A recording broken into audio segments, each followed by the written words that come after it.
أعوذ بالله من الشيطان الرجيم. بسم الله الرحمن الرحيم.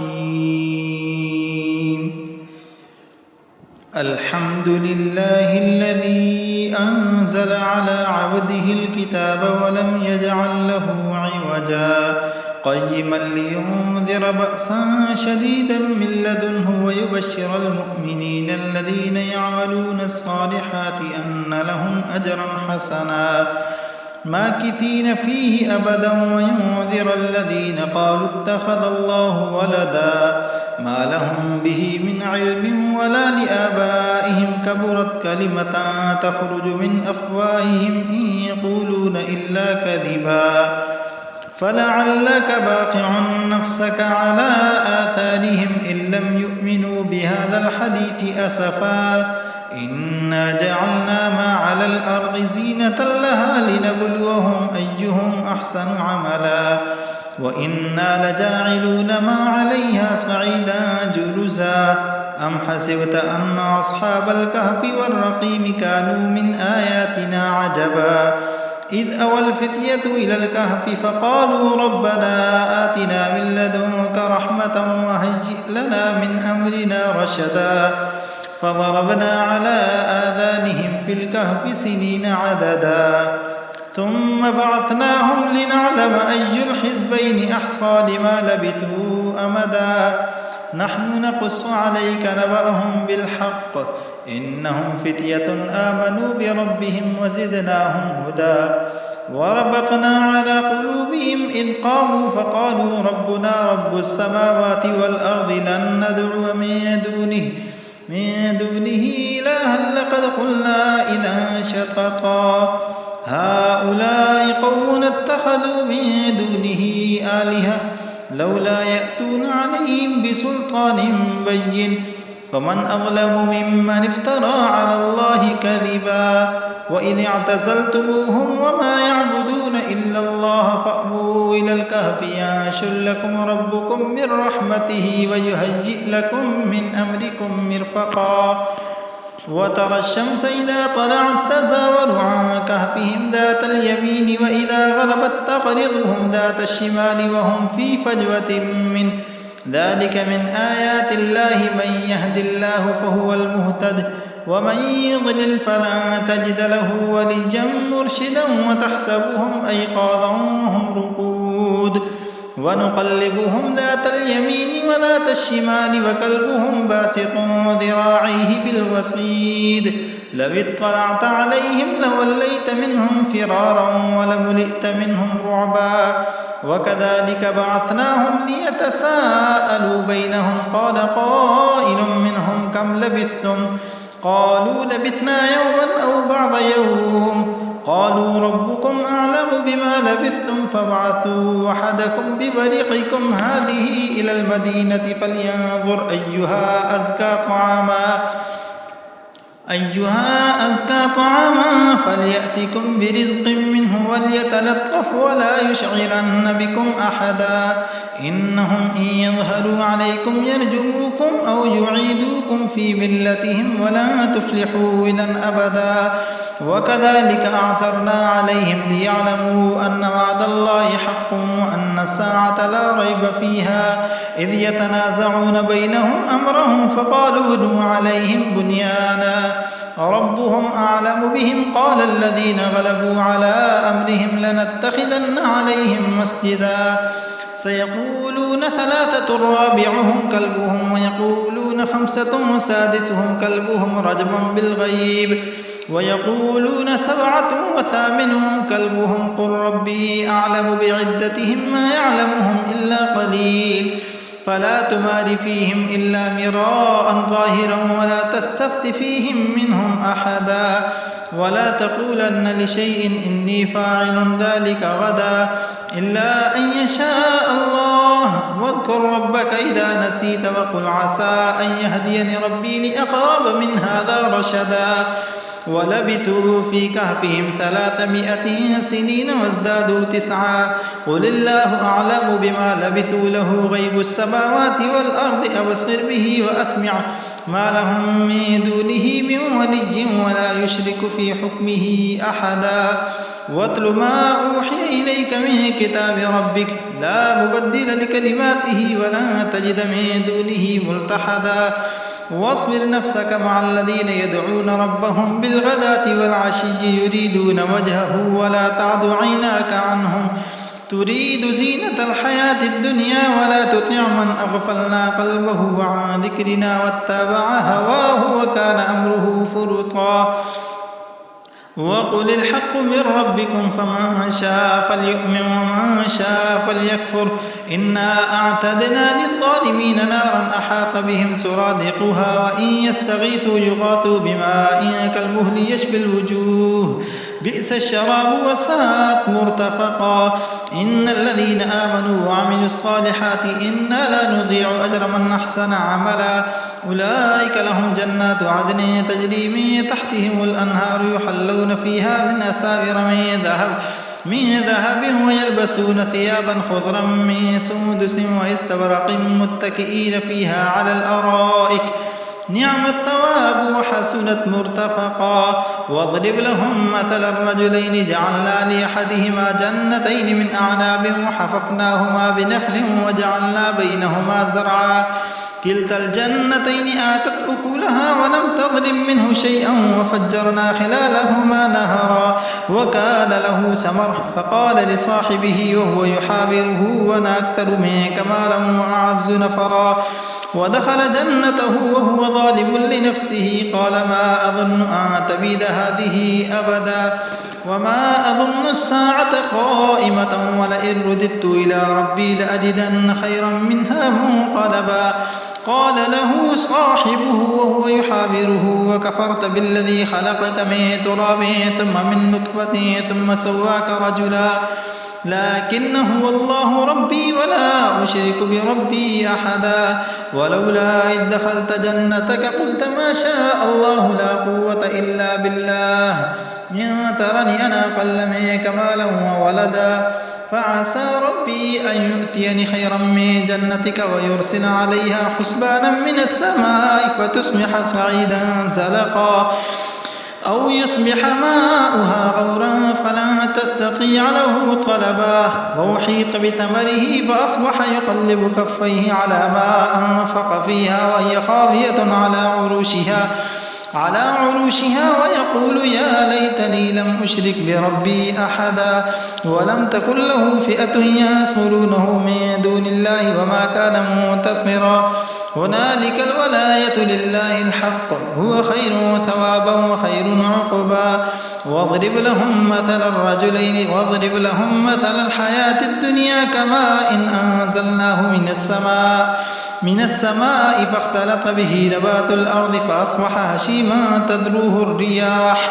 وكان الله على كل شيء مقتدرا المال والبنون زينة الحياة الدنيا والباقيات الصالحات خير عند ربك ثوابا وخير أملا ويوم نسير الجبال وترى الأرض بارزة وحشرناهم فلم نغادر منهم أحدا وعرضوا على ربك صفا لقد جئتمونا كما خلقناكم أول مرة بل زعمتم أن لن نجعل لكم موعدا ووضع الكتاب فترى المجرمين مشفقين مما فيه ويقولون يا ويلتنا ما لهذا الكتاب لا يغادر صغيرة ولا كبيرة إلا أحصاها ووجدوا ما عملوا حاضرا ولا يظلم ربك أحدا وإذ قلنا للملائكة اسجدوا لآدم فسجدوا إلا إبليس كان من الجن ففسق عن أمر ربه أفتتخذونه وذريته أولياء من دوني وهم لكم عدو بئس للظالمين بدلا ما أشهدتهم خلق السماوات والأرض ولا خلق أنفسهم وما كنت متخذ المضلين عضدا ويوم يقول نادوا شركائي الذين زعمتم فدعوهم فلم يستجيبوا لهم وجعلنا بينهم موبقا ورأى المجرمون النار فظنوا أنهم مواقعوها ولم يجدوا عنها مصرفا ولقد صرفنا في هذا القرآن للناس من كل مثل وكان الإنسان أكثر شيء جدلا وما منع الناس أن يؤمنوا إذ جاءهم الهدى ويستغفروا ربهم إلا أن تأتيهم سنة الأولين أو يأتيهم العذاب قبلا وما نرسل المرسلين إلا مبشرين ومنذرين ويجادل الذين كفروا بالباطل ليدحضوا به الحق واتخذوا آياتي وما أنذروا هزوا ومن أظلم ممن ذكر بآيات ربه فأعرض عنها ونسي ما قدمت يداه إنا جعلنا على قلوبهم أكنة أن يفقهوه وفي آذانهم وقرا وإن تدعوهم إلى الهدى فلن يهتدوا إذا أبدا وربك الغفور ذو الرحمة لو يؤاخذهم بما كسبوا لعجل لهم العذاب بل لهم موعد لن يجدوا من دونه موئلا وتلك القرى أهلكناهم لما ظلموا وجعلنا لمهلكهم موعدا وإذ قال موسى لفتاه لا أبرح حتى أبلغ مجمع البحرين أو أمضي حقوبا فلما بلغا مجمع بينهما نسيا حوتهما فاتخذ سبيله في البحر سربا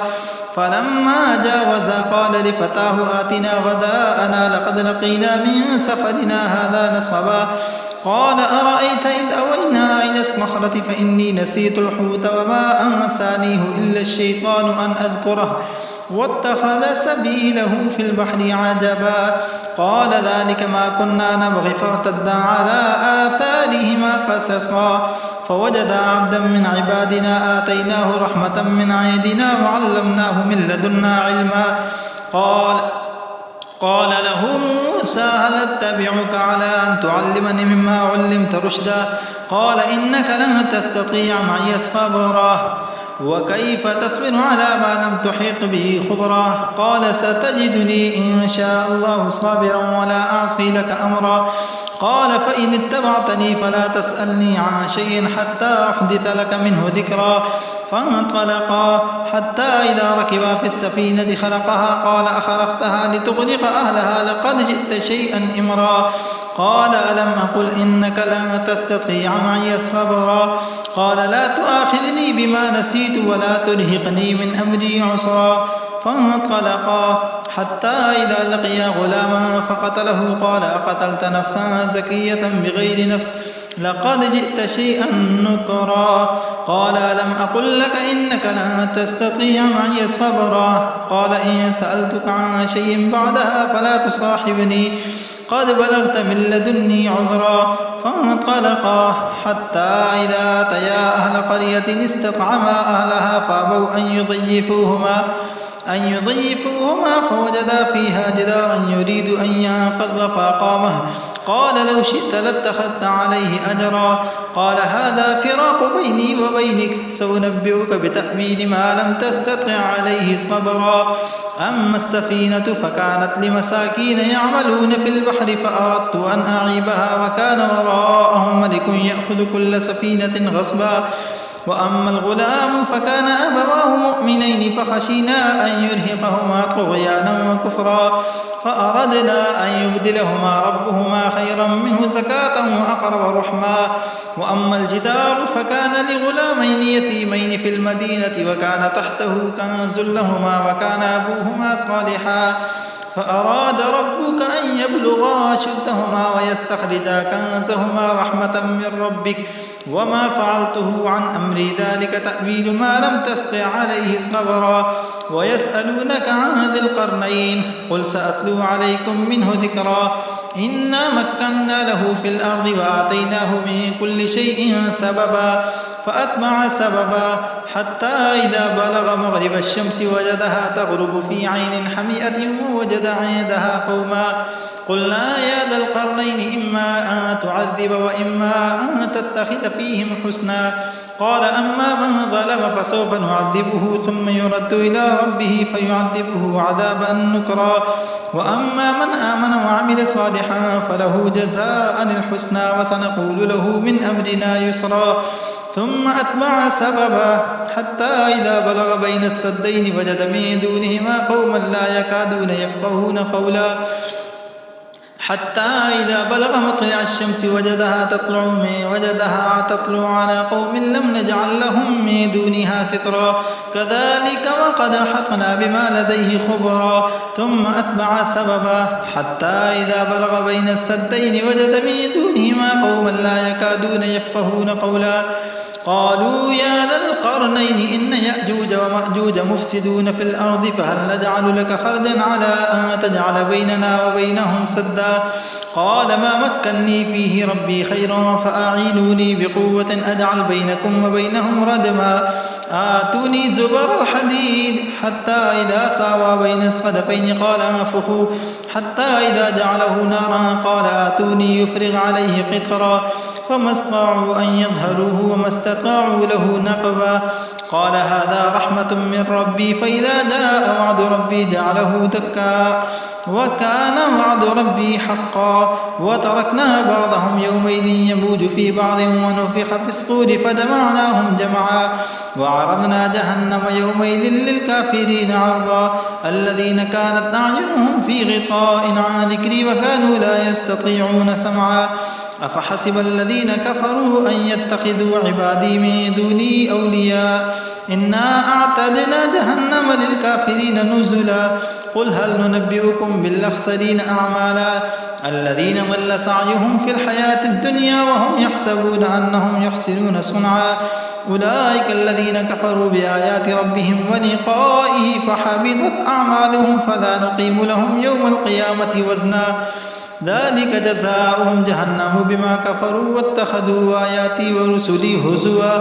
إن الذين آمنوا وعملوا الصالحات كانت لهم جنات الفردوس نزلا خالدين فيها لا يبغون عنها حولا. قل لو كان البحر مدادا لكلمات ربي لنفد البحر قبل أن تنفد كلمات ربي ولو جئنا بمثله مددا. قل إنما أنا بشر مثلكم يوحى إلي أنما إلهكم إله واحد فمن كان يرجو لقاء ربه فليعمل عملا صالحا ولا يشرك بعبادة ربه أحدا.